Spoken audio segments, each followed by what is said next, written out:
Esse é um tema desafiador também, ele é fruto de gabinete. Eu escuto muito isso na minha sala, né? Mas pastor, ele não consegue deixar a mãe. Mas olha, pastor, ela também não deixa a mãe. Eu escuto isso demais. Eu não sei se isso acontece só aqui com alguns casais ou se acontece aí na sua casa também ou não. Mas a gente queria tratar um pouco desse tema, porque é super importante para que o casamento evolua e cresça com maturidade, né? O interessante é que muitos casais, eles não conseguem deixar pai e mãe. Muitos maridos, eles se casam, mas continuam lá presos nos seus pais. Muitas esposas se casam e continuam também agarradas ali no pai e na mãe. E a grande questão é por que isso acontece tanto? A primeira coisa que eu queria que a gente refletisse agora é que deixar pai e mãe não significa abandonar pai e mãe. Deixar pai e mãe não significa deixar de cuidar do pai e da mãe. Abandonar pai e mãe não significa deixar de ver, não significa deixar de prover, não significa nada disso. Não significa deixar de honrar, deixar de proteger. Deixar pai e mãe é você cortar de fato o cordão umbilical e caminhar com as próprias pernas, né? Agora, para deixar pai e mãe é necessário que você tenha maturidade. Por isso, casamento não é para qualquer pessoa. Casamento é para gente madura. Lembra que a gente conversou sobre o processo natural? O processo é importante para que quando chegue o momento do casamento, você tenha a maturidade necessária para conseguir deixar pai e mãe. E se a gente vai olhar para o Gênesis, o que a gente percebe? A primeira coisa que Deus fez para o homem foi o quê? Colocar o homem aonde? Aonde que Deus colocou o homem? No Jardim do Éden. E o Jardim do Éden, dentre muitos significados, ele tem a importância da presença de Deus. A primeira coisa que Deus deu para o homem foi a sua presença. Não foi uma esposa, não foi trabalho, não foi autoridade. A primeira coisa que Deus deu para o homem foi a sua presença. Depois Deus supriu para o homem tudo o que ele precisava. Ali no Éden tinha o sustento que ele precisava. Por quê? Porque o sonho de Deus era que o homem se movesse pelo propósito e não pela proposta. Então o homem não trabalhava pela proposta, ele trabalhava pelo propósito. E o que isso significava de maneira muito prática? O propósito do homem no Jardim do Éden era cuidar do jardim. E o propósito de um homem de Deus é cuidar de tudo que está à sua volta. É proteger os mais fracos como o homem protegia o jardim. É cultivar a terra, é cultivar o melhor na nossa esposa, cultivar o melhor nos nossos filhos, cultivar o melhor em todos que estão ao nosso redor. Então Deus colocou o homem na sua presença, Deus mandou o homem trabalhar movido pelo propósito, e depois que o homem estava na presença, trabalhando por um propósito, Deus deu palavra de direção para ele. Deus falou: olha, homem, você não pode comer daquela árvore. Se você comer, vai acontecer isso, você tem que seguir por esse caminho. Aí depois que tudo isso aconteceu, é que a Bíblia diz: não é bom que o homem esteja só. Agora eu te pergunto, a Bíblia está falando de todo homem? Não. Repare o processo. Primeiro Deus colocou o homem na sua presença, depois o homem trabalhava por um propósito, depois o homem tinha palavra de direção. Para este homem, a Bíblia está dizendo: não é bom que você viva só. A todos os outros homens, talvez seja bom que fique só, porque o sofrimento vai ser menor. Não vai ter agressão doméstica, não vai ter abuso, não vai ter sofrimento, não vai ter traição. Mas o homem que está na presença de Deus, o homem que cuida dos mais fracos, o homem que cultiva o melhor em todos, o homem que protege, o homem que tem palavra de direção, este homem não é bom que ele viva só. Aí Deus deu o que para o homem? Um presente: uma mulher auxiliadora. Agora, por que Deus dá de presente uma mulher para este homem? Porque somente este homem não vai transformar essa mulher na sua mãe. Talvez os outros homens tendem a transformar essa mulher em uma mãe, na sua mãe. Mas este homem que está na presença de Deus, que cultiva, que protege, que cuida, que tem palavra de direção, sabe o que ele vai fazer? Ele vai potencializar a sua esposa. Ele vai alavancar a vida da sua esposa de maneira que ela viva o sonho, de maneira que ela se relacione com Deus, de maneira que ela esteja com Ele em tudo que Ele faz. Interessante, porque a Bíblia diz assim: o homem deixará pai Olha a construção do texto. Quem que vai deixar pai e mãe primeiro? O homem. Agora, para o homem deixar pai e mãe, ele tem que ter maturidade espiritual. Por isso, em primeiro lugar, ele estava na presença de Deus. Ele tem que ter maturidade emocional para lidar com os problemas. E ele tem que ter maturidade financeira. E quando eu digo que o homem tem que ter maturidade financeira, eu não estou dizendo que o homem tem que ser rico. O que eu estou dizendo é que ele tem que ter o mínimo para caminhar com as próprias pernas, o mínimo para direcionar a sua família dentro daquilo que a sua família sonha. Então este homem que a Bíblia está dizendo, olha, deixa pai e mãe, ele precisa de maturidade espiritual, emocional e financeira. Aí a Bíblia diz, deixará o homem pai e mãe, se unirá à sua mulher e eles se tornarão uma só carne.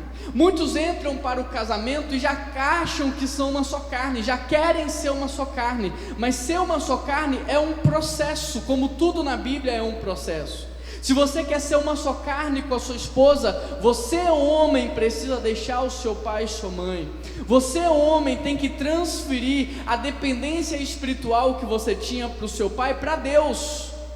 Você precisa ter relacionamento com Deus, você precisa falar com Deus.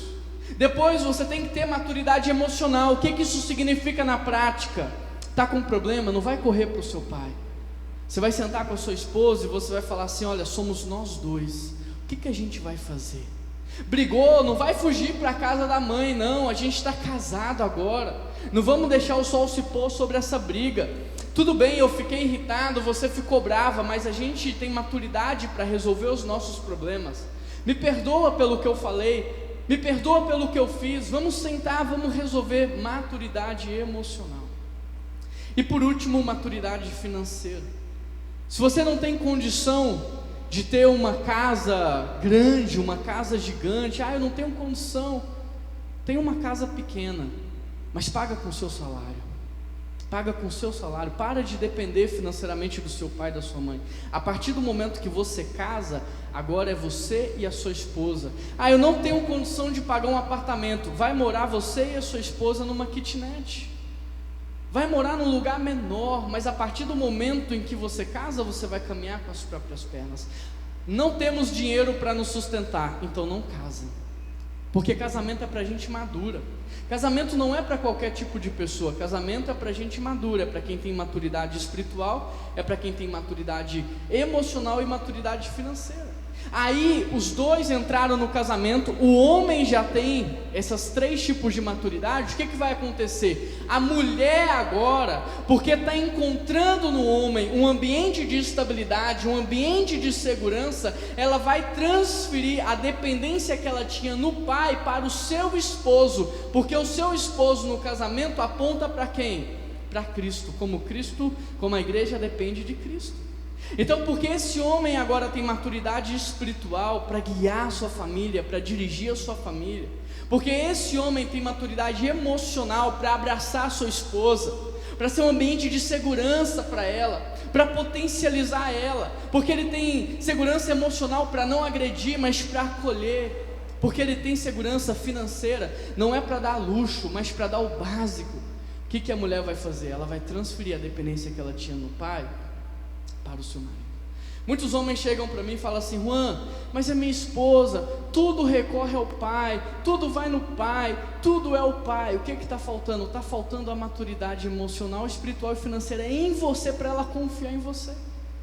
Então, quando o homem se conecta com Deus, quando o homem está ajustado na sua identidade com Deus, como consequência, o seu emocional também é ajustado. E como consequência de um homem que está caminhando de maneira espiritual e está ajustado de maneira emocional, ele vai conseguir garantir o básico para a sua família. Eu vejo muitos homens pecando porque eles estão morrendo, mas eles estão morrendo para dar conforto para a família. A Bíblia diz que nós deveríamos amar as nossas esposas como Cristo amou a igreja. Mas eu te pergunto, Jesus morreu para dar conforto para a igreja? Não, ele morreu para salvar. Ele morreu para santificar. Muitos homens estão distraídos porque eles estão morrendo para dar conforto, e estão esquecendo da salvação do seu lar, estão esquecendo da santificação do seu lar. Se você perguntar para o meu filho o que ele prefere, Noah ou Natan, você prefere um carro com banco de couro ou um carro com banco normal? Ele não está nem aí se o carro tem banco de couro ou normal, ele só quer estar no carro com o pai dele. E às vezes o pai está trabalhando 3 vezes mais porque ele está pensando, não, eu tenho que dar um carro com banco de couro para o meu filho. E o seu filho está mais preocupado se você está em casa ou não.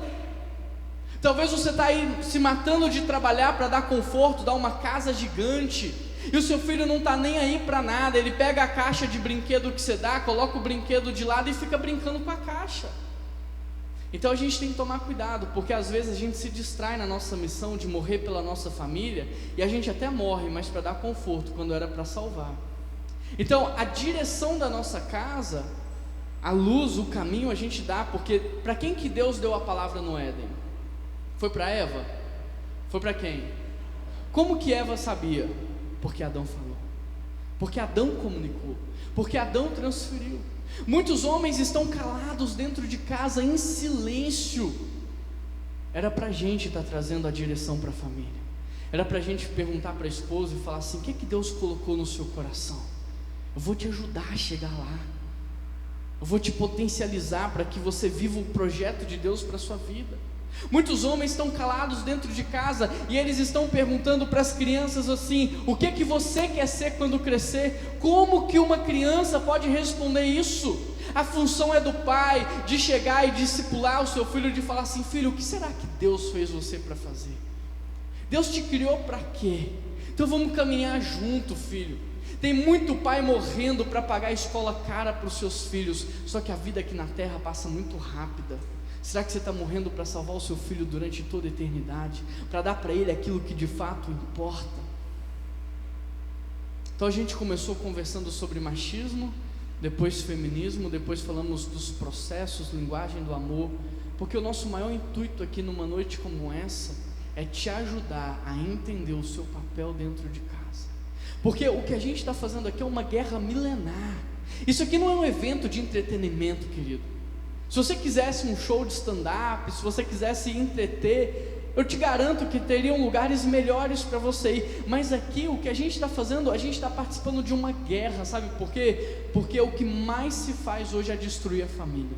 O que mais se faz hoje é destruir o homem, é destruir a mulher. Como consequência, a gente tem uma geração que nasceu sobre orfandade, e por causa disso há tantas crises nos dias de hoje.